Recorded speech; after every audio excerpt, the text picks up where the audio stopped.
Hi everyone, my name is Kayla and welcome back to Kay's Hidden Shelf, where we talk about books.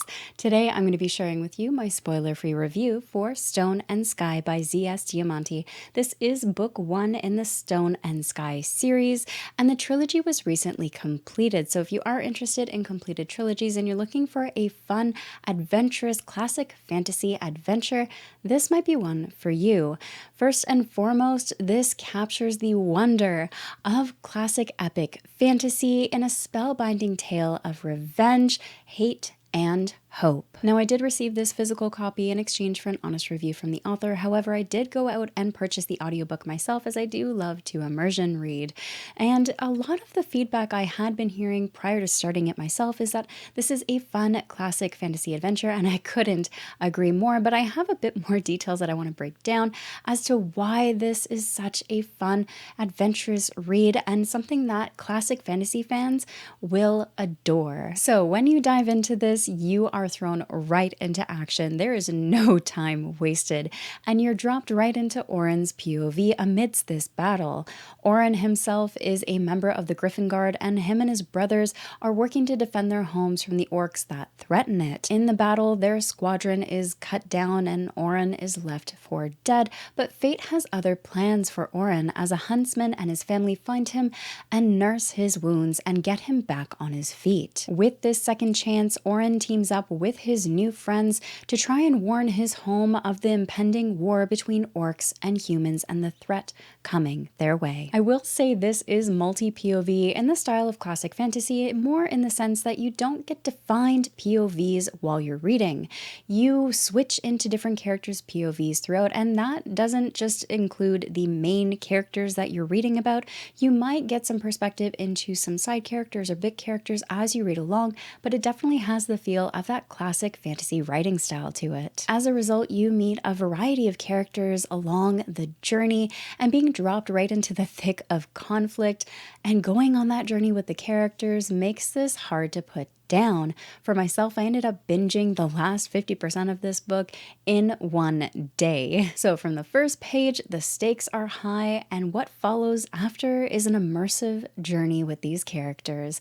I'm going to try and break down why I enjoyed this so much, because there are a few reasons, so I'll do my best here. First and foremost is the overall tone and style, which makes this such an accessible read, not just to new fantasy readers or senior ones as a nostalgic read, but also various age groups. In a similar vein to J.R.R. Tolkien, Stone and Sky is a clean epic fantasy that delves into a world on the brink of war, and while it does dip into that conflict and the atrocities that are committed in war, it never goes into graphic detail. As a result, this makes it accessible for those younger age groups.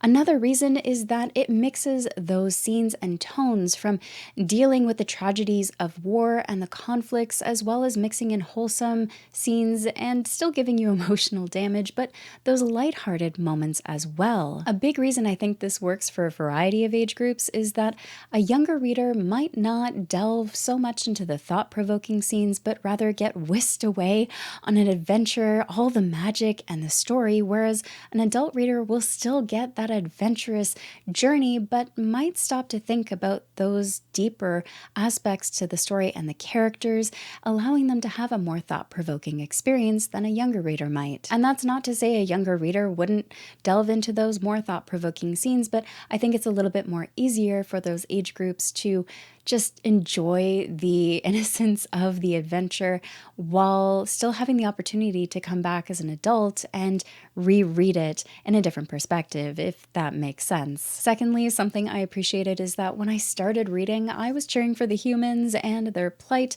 except it's not as black and white as I originally thought. The more I read, the more I realized that Z.S. Diamanti humanizes the supposed enemy and made me doubt who I should be cheering for, who the villains are, and what the nature of the conflict actually is and where it stems from. All of these aspects are things that I wasn't expecting, but added a layer of depth that I truly appreciated in the storytelling as I started questioning a lot of morals and ethics from a variety of characters of all different kinds of species. Along those lines, I think the storytelling and how it balances the lighthearted, wholesome moments with the deeper, thought-provoking moments, emotional damage, and the high stakes is what really makes this so captivating to both new and long-standing fans of classic fantasy and the genre, and will bring forward a lot of nostalgia for those long-standing readers. Finally, the theme of family and doing the right thing is prevalent throughout this.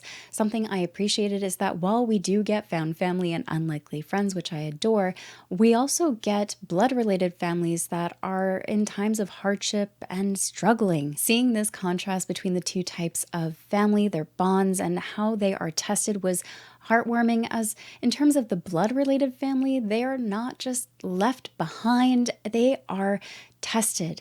And that is something I really appreciate, as oftentimes in family, blood-related people are often just betrayal, cut ties, and ends there. But in this, they try to work through the hardships, they try to rebuild and maintain the bonds that they had or make new ones. And I really appreciated that characterization and effort put in with those arcs. Speaking of characters, they were thoughtfully done and had a depth that I wasn't expecting. The more I think about it, there's more that comes to mind with these characters and their arcs and the potential that I imagine will come in the rest of the trilogy. Now, this does have some growth for the characters. However, I wouldn't say it's a substantial amount. There is good defining moments of character development, but this is just the start of their journey, and I can see where there's so much potential for their character arcs to continue in that development.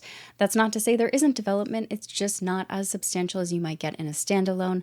Again, this is just the start of the journey, and as I think about it, there's just a lot of elements to these characters and mystery even woven into some of them that I might need to ponder a little bit more or just continue to see if I can find the answers. Amid all these aspects, there was plenty of magic, mystery, action, magical creatures, divided kingdoms, villainous machinations, and survival in the face of adversity. The world setting is also familiar for classic fantasy fans, as there are humans, elves, orcs, goblins, and all kinds of mythical creatures like griffins, for example, and wyverns. Now, I did mention immersion reading this, and I have to say the audiobook is incredibly well performed. Peter Leopard is the narrator for the audiobook, and not only does he give different voices to the characters, he definitely showcases his acting skills in this audiobook, which I really thought brought the story to life. So yes, I thoroughly enjoyed Stone and Sky. To me, this truly is the type of book that the whole family could enjoy, and I hope to reread with my own son in years to come. Until then, I will be continuing the trilogy with Stone and Tide, I believe, which is book 2. And in all of this, I just appreciate that balance of tone where we do have the fun adventure and we do still have some thought-provoking moments and that character depth that I often look for in stories too. The balance of it, I really appreciate because it gives me that nice, bingeable story that I can just sink my teeth into and get completely immersed in. So I'm looking forward to this. I hope you pick this up. I really highly recommend this for any fantasy reader out there looking for their next read. What do you think? Have you read it already?